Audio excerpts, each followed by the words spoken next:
성경은 하나님의 말씀을 거역한 이 아담의 범죄가 그 자신에게만 머무르지 않고 자자손손 대대로 계속해서 유전되고 있음을 우리에게 말씀합니다. 이것을 기독교 교리에서 이 원죄의 유전성이다라고 말합니다.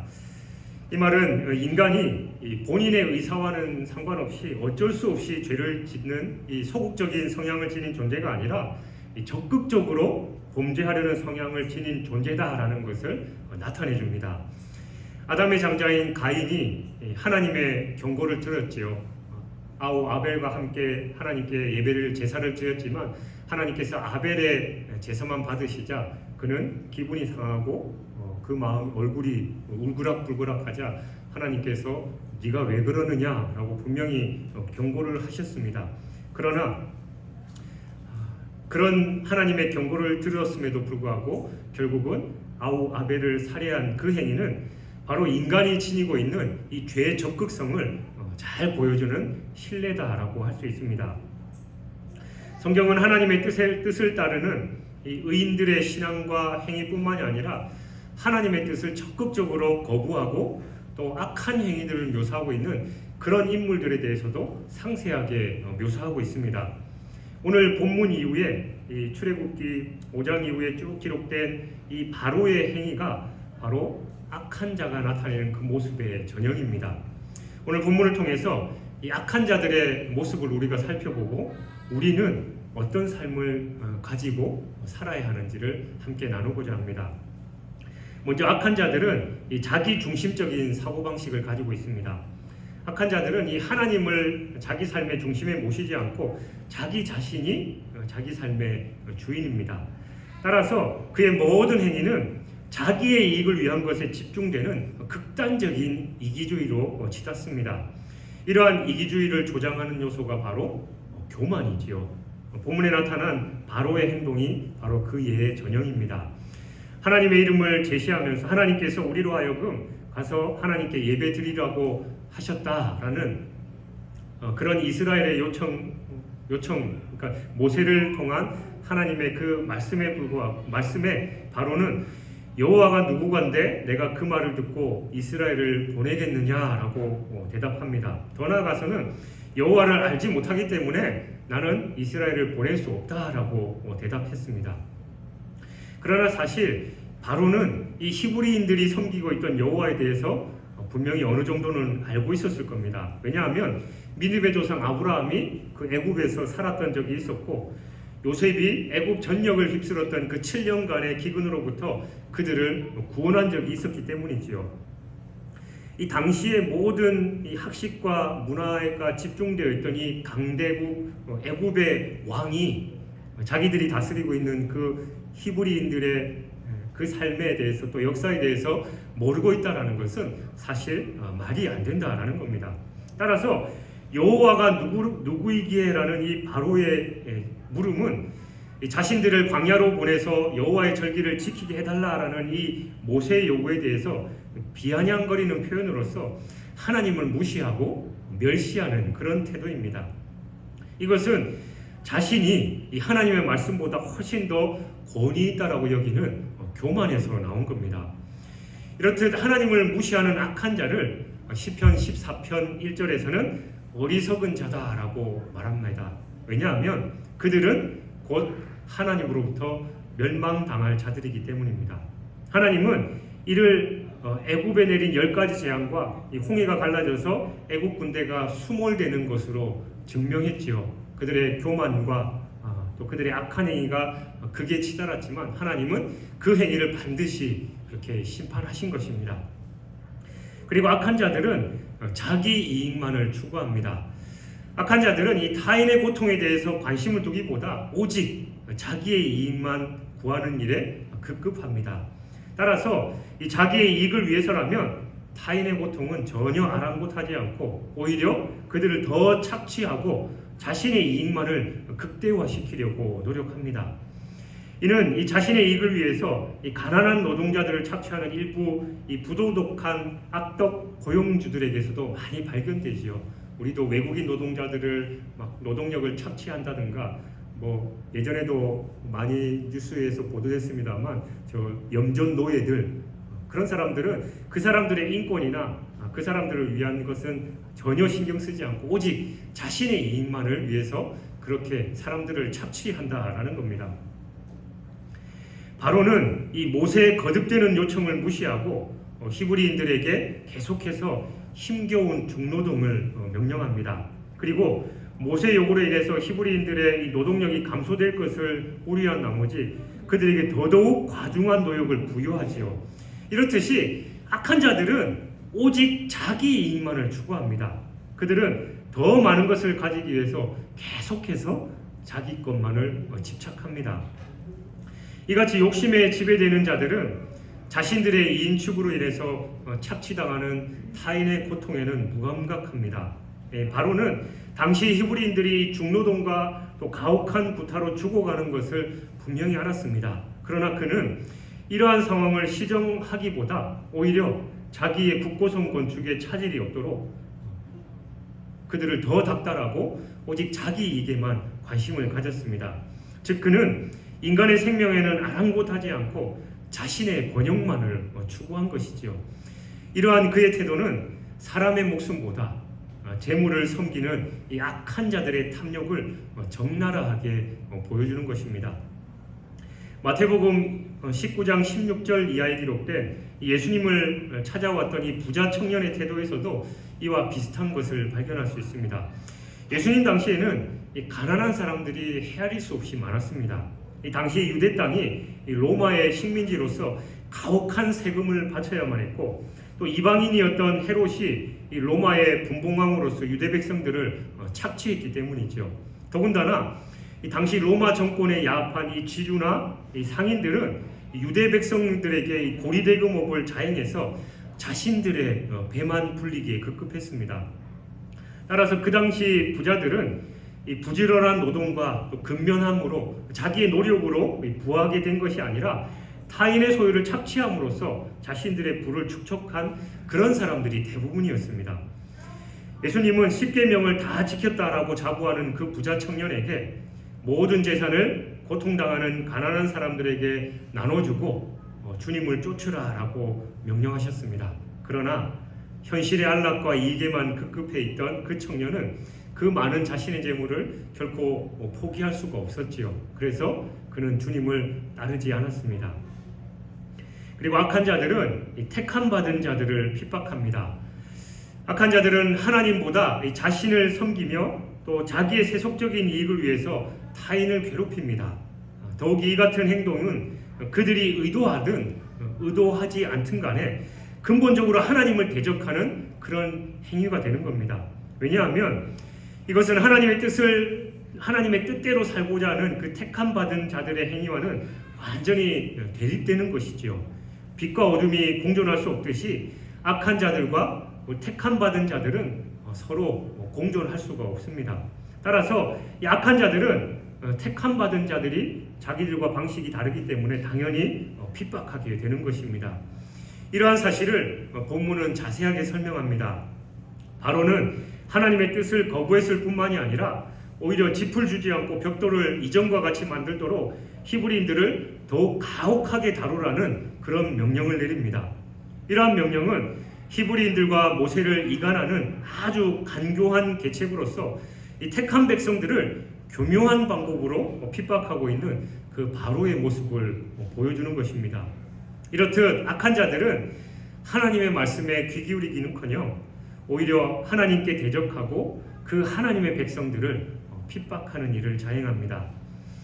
예수 그리스도의 가르침을 회방하고 마침내 예수님을 십자가에 못 박은 유대 종교 지도자들이 초대교회 교인들을 핍박했던 것처럼 악한 자들은 이 말세가 되면 될수록 주님 재림하실 그날이 다가오면 다가올수록 이 사탄의 능력을 힘입어서 택한 백성들을 더더욱 핍박하게 될 것입니다. 악한 자들은 자신을 하나님으로 섬기고 또 자신의 세속적인 이익을 위해서 타인에게 고통을 줄 뿐만 아니라 자신의 탐욕에 동조하지 않고 이에 맞서는 의인들을 핍박하고 택함 받은 백성들을 잔혹하게 핍박합니다. 악한 세상과 우리 그리스도인들의 삶의 방식이 다르기 때문이지요. 그러나 우리 성도들은 하나님을 떠나 있는 그 악한 자들의 악행을 경계하지만 임박한 주님의 재림을 기다리면서 소망 가운데 항상 믿음으로 거해하는 겁니다. 그런 상황에 흔들리지 않고 그런 핍박을 견딜 수 있는 힘을 주십사 기도하면서 우리의 자리에 묵묵하게 잘 감당해야 된다는 것이죠. 우리가 때로는 연약하기 때문에 그 악한 길에 휩쓸릴 때도 있고 또 우리가 오히려 그 악한 자리에 설 때도 분명히 있습니다. 주님의 백성이 이 하나님의 뜻에서 이탈해서 그릇된 길로 갈 때 하나님은 반드시 우리에게 경고하시고 뿐만 아니라 징계도 하십니다. 말씀을 들을 영적인 귀와 또 보는 영적인 눈을 가진 자라면 이 하나님의 뜻을 인식하고 회개하고 하나님 앞에 바로 서야 합니다. 그러나 악인들은 끝까지 하나님을 거부하고 완악함을 버리지 못합니다.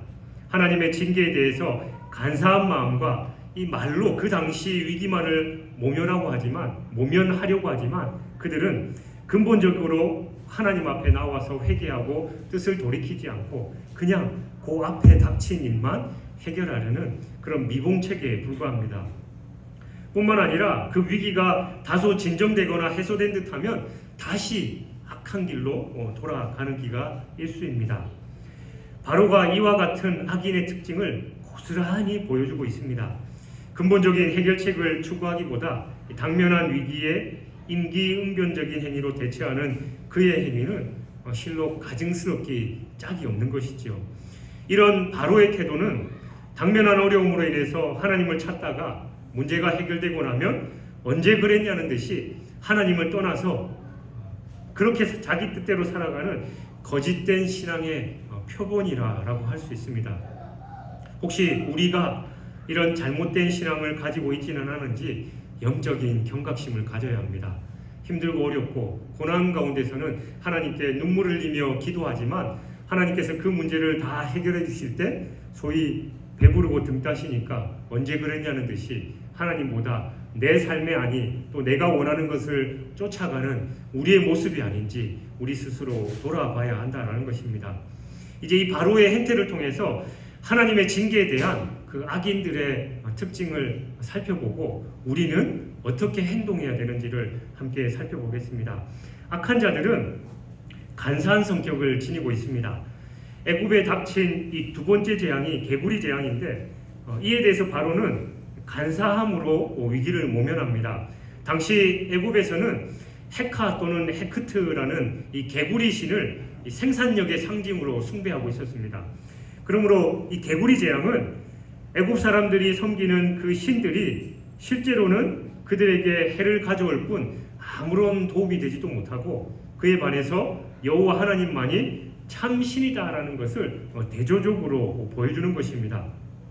애굽의 술객들이 그들의 술법대로 이 개구리 재앙을 흉내내서 이 개구리를 애굽 땅에 올라오게 하는 그 장면을 보면서 여전히 바로는 목을 곧게 세우고 교만했습니다. 근데 애굽 술객들은 개구리가 올라오게 하는 것은 할 수 있는지 물러나게는 못하는 거예요. 그러니까 이 바로가 이 모세와 아론을 불러놓고 이 개구리들이 속히 떠나가게 해달라고 그렇게 간청을 합니다. 첫 번째 하수가 피가 되는 그런 재앙도 애굽 술객들이 다 따라했고 개구리 재앙도 따라하는 것 같아서 이 바로가 교만이 극에 달아 있었지만 이것을 처리할 수 없는 그런 상황에 이르자 납작하게 엎드리는 것이지요.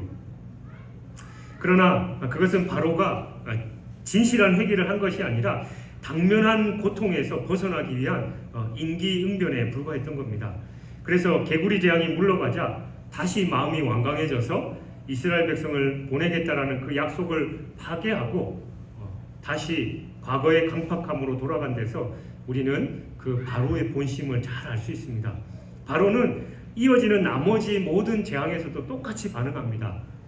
고통 가운데서 내가 보내줄 테니까 이걸 없애달라고 간청하지만 그게 없어지자 내가 언제 그랬냐는 듯이 다시 강팍한 마음으로 돌아갑니다.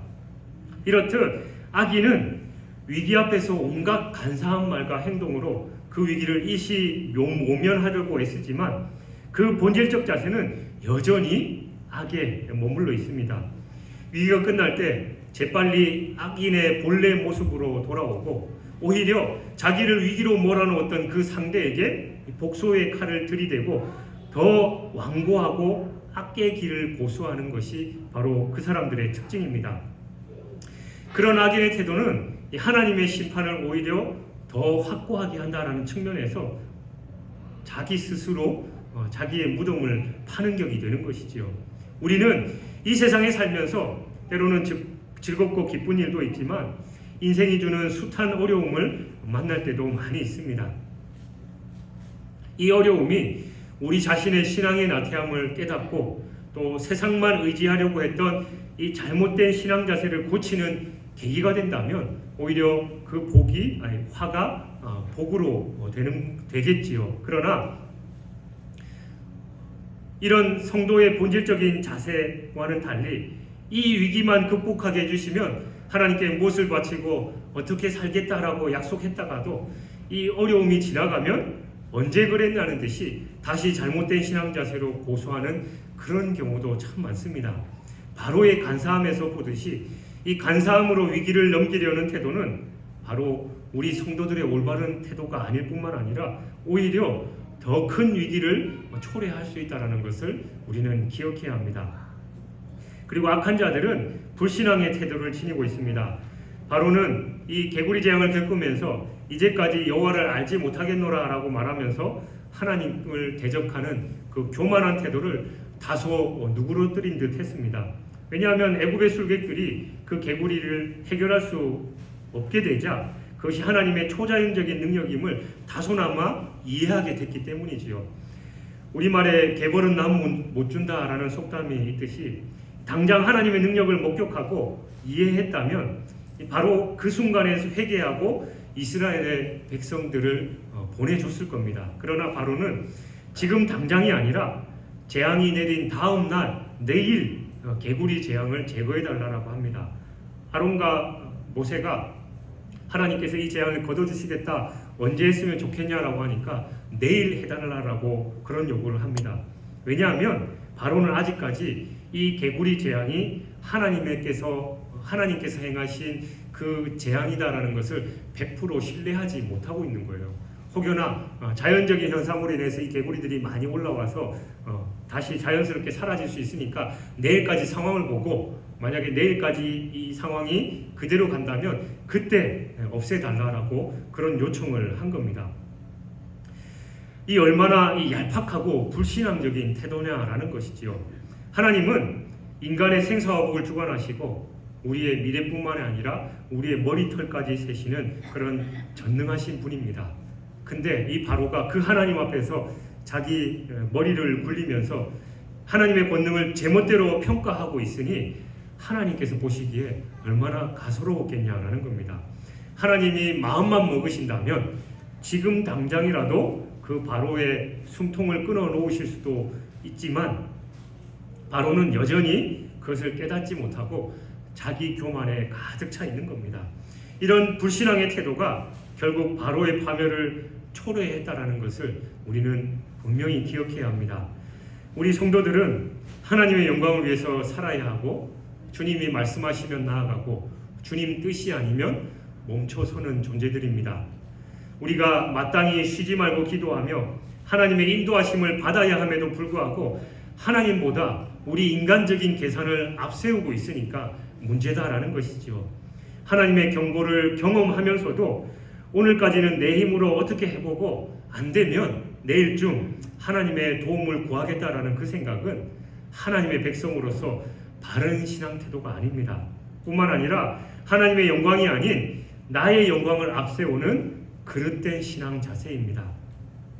하나님의 경고에 대해서 즉각적으로 이 영적인 각성과 회개를 하는 것이야말로 가장 시급한 일입니다. 여러분, 내일이면 늦습니다. 상한 심령으로 지금 즉시 하나님께 무릎 꿇는 그 마음, 그 모습을 하나님께서 기뻐하신다는 것을 잊지 마시기 바랍니다. 악한 자들은 또한 진정으로 회개하지 않습니다.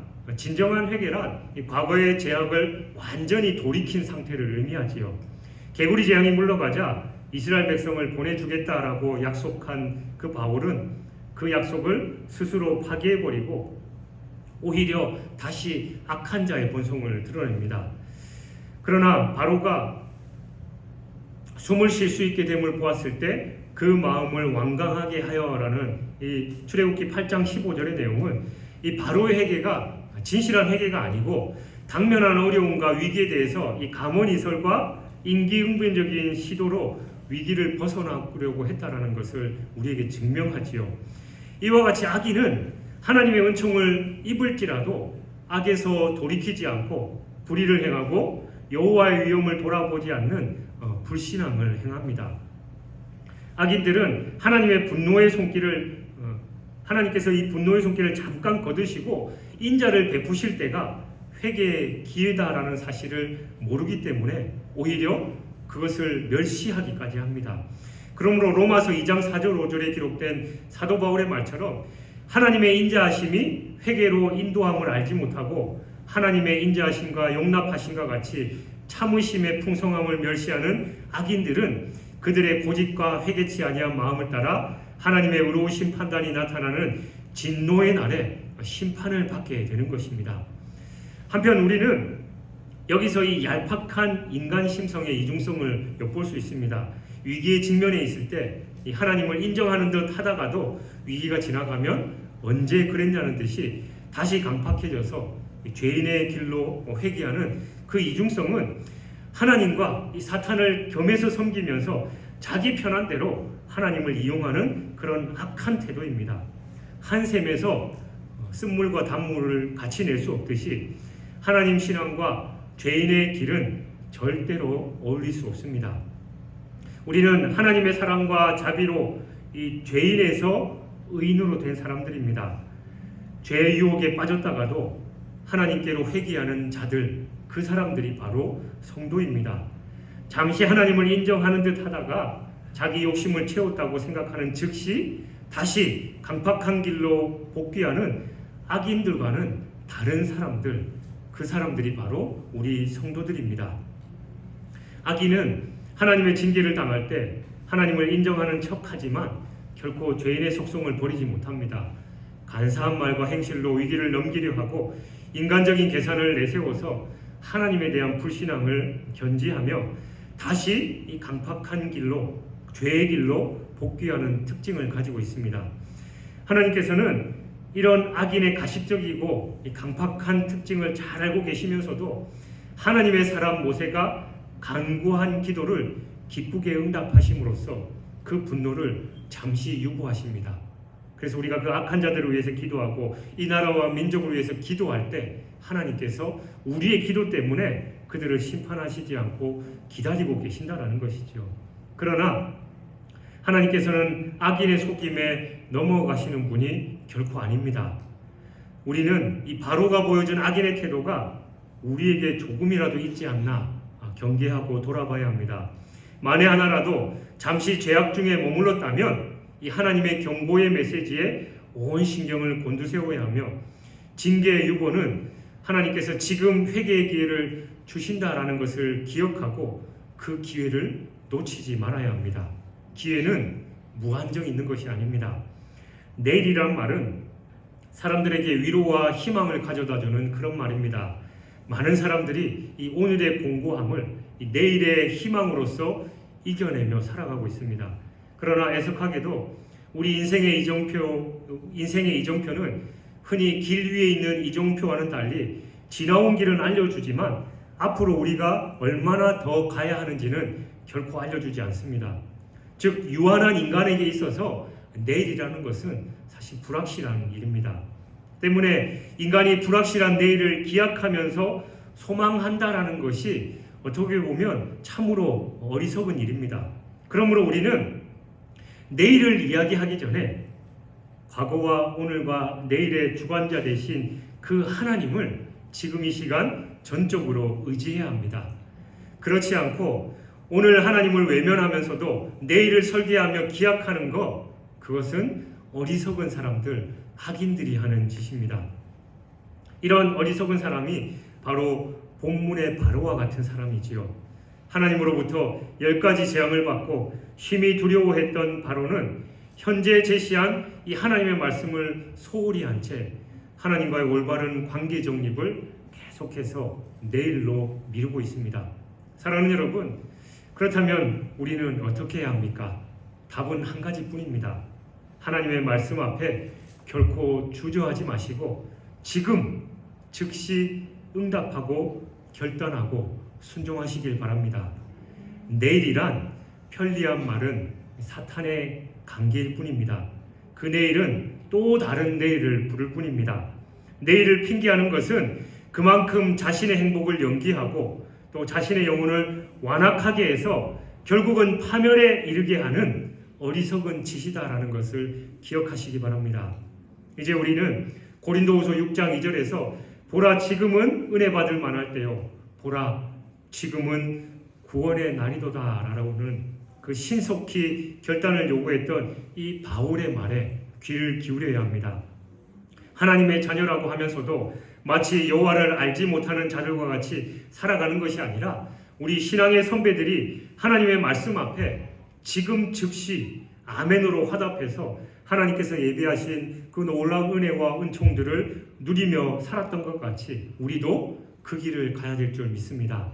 오늘 이 시간 하나님께 아멘으로 화답하고 그 말씀에 순종하여서 하나님의 놀라운 복을 누리고 하나님의 영광이 되는 삶을 살아가는 저와 여러분이 되시길 주님의 이름으로 축원합니다.